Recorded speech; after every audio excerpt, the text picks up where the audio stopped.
Olá! No Justiça em Foco de hoje, entrevistamos o juiz Mirko Vincenzo Gianotti, um nome sugerido para compor a Corte do Supremo Tribunal Federal. Juiz, muito obrigada pela sua presença. Obrigado, Cláudia, e obrigado à equipe do Justiça em Foco. Bom, para iniciar a nossa conversa, eu trago uma declaração sua, se o senhor me permite. Eu vou até citar os detalhes aqui a respeito de uma decisão que autorizou a perícia médica virtual de uma ação previdenciária. O senhor disse assim: entendo que o direito não é inflexível e as práticas forenses devem amoldar-se ao que clamam as circunstâncias. O que esse viés da atuação pode dizer ao Brasil no contexto da Suprema Corte, para onde o senhor está sendo indicado? Olha, a gente pode abordar de uma forma, digamos, mundana, popular. Eu falo inflexível porque ao flexibilizar não quer dizer que eu não estou observando os preceitos da lei. Nós vivemos num mundo extremamente dinâmico e, neste momento, frente a uma pandemia que nos coloca de mãos amarradas, totalmente engessados. E essas perícias, elas são geralmente, ou melhor, na sua grande maioria, elas advêm de causas onde pessoas padecem, de alguma forma, de sobrevivência. Já em meio à pandemia, o que tem sido uma dificuldade muito grande. E com isso, essas pessoas muitas vezes buscam os seus benefícios, e esses benefícios dependem de uma perícia. Ora, tanto se fala em tecnologia, Bill Gates, Steve Jobs, todo mundo acompanha dessa forma, por que não acompanhar no meio do direito? Por que não aplicar isso? As audiências de custódia já têm sido feitas de maneira online, por que não a perícia? Se naquela, pegando apenas como um gancho de comparativo, a título comparativo, se a gente ali lida com a liberdade do indivíduo e podemos fazer esse tipo de audiência, por que não fazer a perícia? A perícia, muitas vezes, ela é técnica, mas ela depende simplesmente de uma observação de imagem. Coloca o cidadão para caminhar em frente à câmera, ele caminha, a pessoa vê as limitações dele. E com isso, eu que, por exemplo, quando assumi uma vara de fazenda pública, já havia alguns processos pendentes de justiça no sentido das perícias. Com as perícias, a gente viu que fluíram as causas e as pessoas tiveram o seu bem-estar, digamos assim, restabelecido. Porque, claro, todo mundo, de uma certa forma, padece, às vezes, de uma morosidade do judiciário. E não cabe a mim, como juiz, ser totalmente inflexível nesse aspecto, se eu tenho as ferramentas que vão me dar exatamente aquilo que eu preciso tocar em prol. Veja bem, não é que eu decido em favor de A ou de B, o juiz apenas decide. É que, uma vez ou outra, eu posso decidir e o reflexo ser favorável à parte, outra vez eu posso decidir e o reflexo não ser favorável à parte.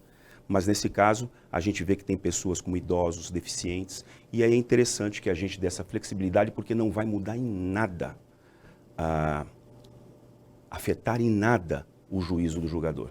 E com isso eu entendo que a flexibilidade é uma coisa que tem que coexistir, inclusive, com o mundo atual e com as tecnologias que estão disponíveis. Pois é, ainda dentro desse contexto, no espectro maior, quando o senhor fala não ser inflexível, Numa questão onde, por exemplo, tem a força da mídia, a pressão da mídia, o clamor popular, como é que fica o juiz? O juiz, ele não tem que, a lei não é o clamor popular, a lei não é a mídia, a lei está escrita. Eu não vou me afastar dos preceitos dela, porém, eu vou naquele caminho observar aonde eu posso fazer as pontuações que não me afaste da lei e do bom senso. E com isso, eu com certeza vou aplicar a lei de uma forma certa e determinada em prol daquilo que se busca, porque a justiça existe para alguma coisa factível, ainda que o cidadão, digamos assim, numa linguagem popular, venha a ser derrotado, por aquela decisão judicial, mas pelo menos ele teve o direito de ingresso, ele fez uma trilha processual, conseguiu, de certa forma, galgar e tentar provar o seu pretenso direito, e aí ele alcança de forma favorável ou não, mas inflexível nunca.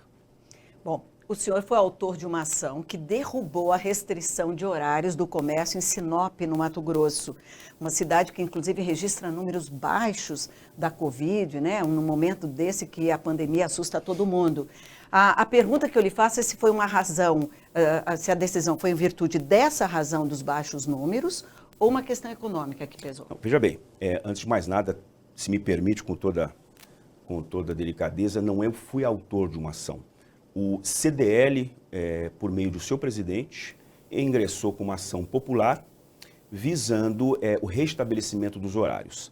A decisão, em que pese eu não gosto de comentar, mas aí eu chamo um debate acadêmico, essa decisão ela foi pautada não só pelos números científicos daquilo que a cidade ou o Estado disponibilizou para a ciência da sociedade, a ciência das autoridades constituídas. O que ocorre é que, no meu entendimento, modestamente, sujeito sempre a um recurso, evidentemente, ela se pautou na questão da ineficácia de algumas medidas.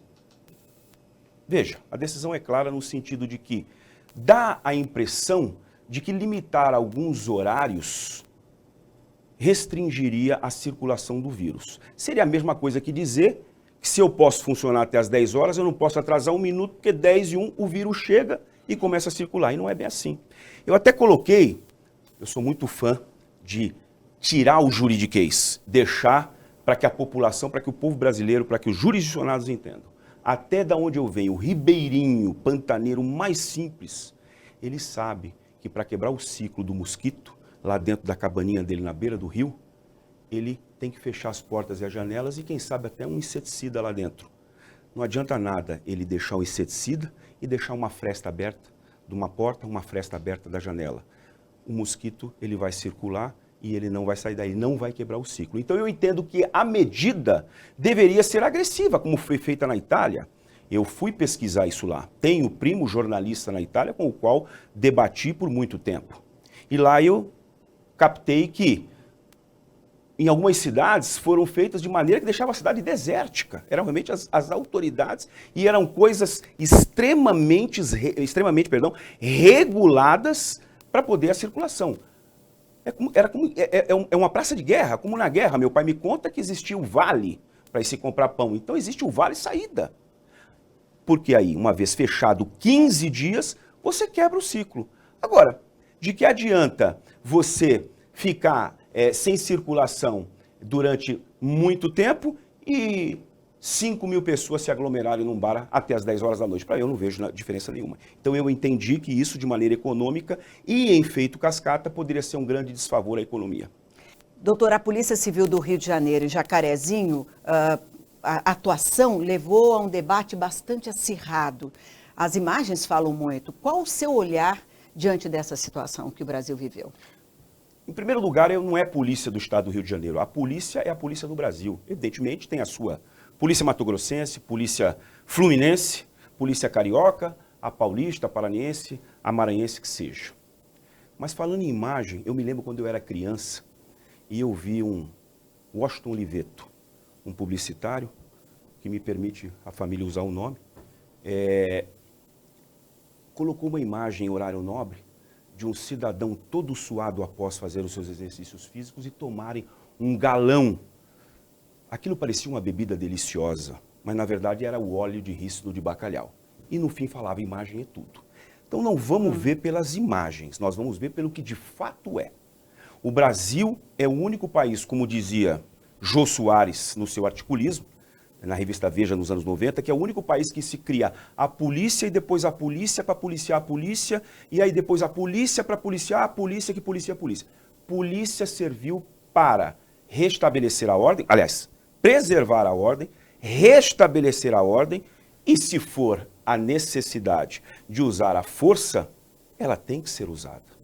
Do contrário, nós faríamos que nem a polícia inglesa, que nem hoje não é mais assim. Na época que eu estudei na Inglaterra, não existia, era só em casos extremos que ela vinha armada. E aí, falando em caso extremo, se fosse num episódio como esse, com certeza ela estaria armada. Ainda que no ano de 1987 tivesse sido uma polícia que então, de maneira genérica, desarmada. Polícia está para combater a criminalidade. O problema não é da polícia, o problema é a criminalidade. Se ela existe, ela tem que ser combatida. Se tem força para ser usada, ela deve ser usada. Claro que neste combate nós temos mortos e feridos, mas todos têm que desempenhar o seu papel. E o único papel legal abrigado é o papel da polícia, abrigado por lei. Doutor Mirko, em março o senhor se posicionou contra a prioridade de vacinação para motoristas e magistrados, desculpe, e defendeu, inclusive, que motoristas de aplicativo tivessem essa vantagem, né? Existem grupos aí que precisam ser realmente protegidos e a questão, inclusive, vem aí à baila, os indígenas. Eu queria que o senhor pudesse expressar uma opinião sua, por que dessa defesa sua nessa linha? Não se trata de uma defesa, se tratou, se a senhora percebeu, se tratou exatamente de que havia uma dúvida se magistrados teriam prioridade em vacinação. Eu disse que não, porque tem um ano e meio, 3 meses, que eu trabalho de dentro da minha casa, inclusive recebendo. Agora, se a gente partir do princípio, eu falei motorista de aplicativo, mas eu estendo. O motorista de aplicativo e o caixa de supermercado, a caixa de supermercado, o motorista de ônibus, que ele circula praticamente uma cidade inteira, pega pessoas em todos os pontos de ônibus, ponto final. As caixeiras, né, que trabalham lá nos caixas do supermercado, os caixeiros, eles ficam lá, são pessoas que vêm de todo o lado da cidade, não se sabe onde. Isso aí é um vetor. Essas pessoas, não é que elas são nocivas, elas acabam sendo vetores de transmissão. Então eu entendo que, pegando um gancho nessa minha decisão, nós temos que estancar a circulação, a proliferação. Uma das formas, do meu entender, me perdoe, é imunizar essas pessoas que eu acho que têm que ser classificadas como pessoas chaves. Bom, nós vamos continuar aqui nos estúdios com o juiz Mirko Vincenzo Gianotti, um dos nomes cotados para substituir o ministro Marco Aurélio, que deixa a Suprema Corte em julho próximo. Aguarde, nós voltamos já já.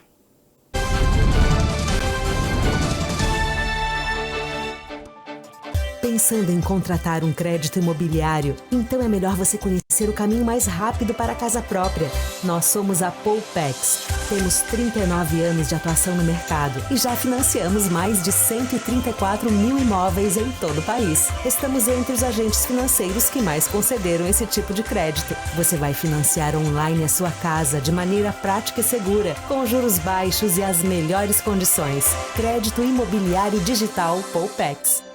As mudanças no Código de Trânsito Brasileiro mantiveram a obrigatoriedade da realização do exame toxicológico de larga janela de detecção. Para atender essa exigência, você pode contar com a Central de Exames Cruzeiro, com a qualidade Chromatox e é credenciada pelo Denatran. Acesse nosso site www.secruzeiro.com.br ou ligue para 61 3361 0740. Central de Exames Cruzeiro. Serviços de saúde com excelência.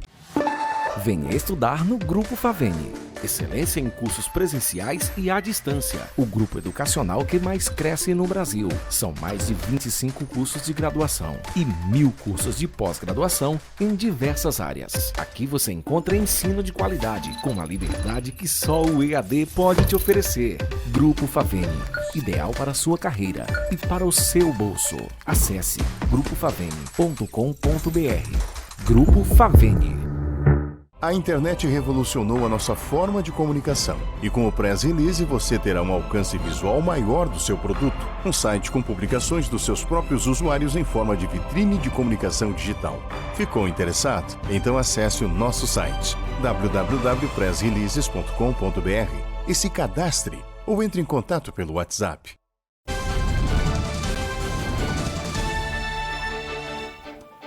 Nós estamos entrevistando o juiz Mirko Gianotti. Essa indicação sua partiu de quem, juiz? Veja bem, existe a ANAMAGES, a Associação Nacional dos Magistrados Estaduais, e ela, em 2012, já houve por bem, certa vez, sugerir o nome de um colega, inclusive um juiz aqui do Distrito Federal, o Dr. Jansen Fialho, e desde então jamais houve outro nome, e nesse ano, mais uma vez, com esta vacância que irá ocorrer em alguns meses do ministro Marco Aurélio, ela entendeu por bem ter um nome para que fosse indicado, ou melhor, sugerido ao presidente da República, para eventualmente ocupar essa cadeira. Pois é, aproveitando a sua presença aqui e trazemos a questão do STF, 9 dos 11 juízes decidiram que o isolamento social é de competência de governadores e prefeitos. Como juiz, né, o senhor já teve até essa decisão a respeito de Sinop, onde foi derrubada a restrição no comércio. Essa questão do isolamento social não pode ser uma decisão que daqui para frente o isolamento realmente se torne tão flexível que deixe de acontecer? Porque a gente sabe que são decisões que acabam maculando, né? Antes de mais nada, vou dar um retoque protocolar. Juiz sou eu. Eles são ministros da Corte Superior. Reconhecer o valor também, porque não chegaram lá de qualquer forma. Mas os ministros 9 dos 11, eles deixaram para que os estados e municípios, claro, porque eles entenderam que em determinado momento, mais próximo da situação, pudesse regular isso. Mas veja bem, isso não quer dizer que esteja liberado para fazer como quiser, né? Que seja regulado, feito desta maneira, mas se houver excessos, evidentemente, o Poder Judiciário é a tábua da salvação do mais fraco e existe sempre o direito constitucional subjetivo de ação. Qualquer um pode pleitear, se encontrar respaldo na lei para que isso seja emendado, para isso seja corrigido, para que isso seja extirpado. E no caso de Sinop, como a senhora no primeiro bloco me trouxe a pauta, é exatamente isso o que entendeu naquele momento o Clube de Diretores Logistas, o CDL, nessa questão de que havia um regresso de casos de Covid, tanto que o governo do Estado mandou desativar 10 leitos de UTI específicos para o tratamento de Covid. Então a gente tem que dar um equilíbrio, né? Nós temos que fazer reorganizar o balizamento para que aquilo possa caber dentro de um bom senso. Doutor, eu gostaria de abordar com o senhor a questão das liberdades individuais, né?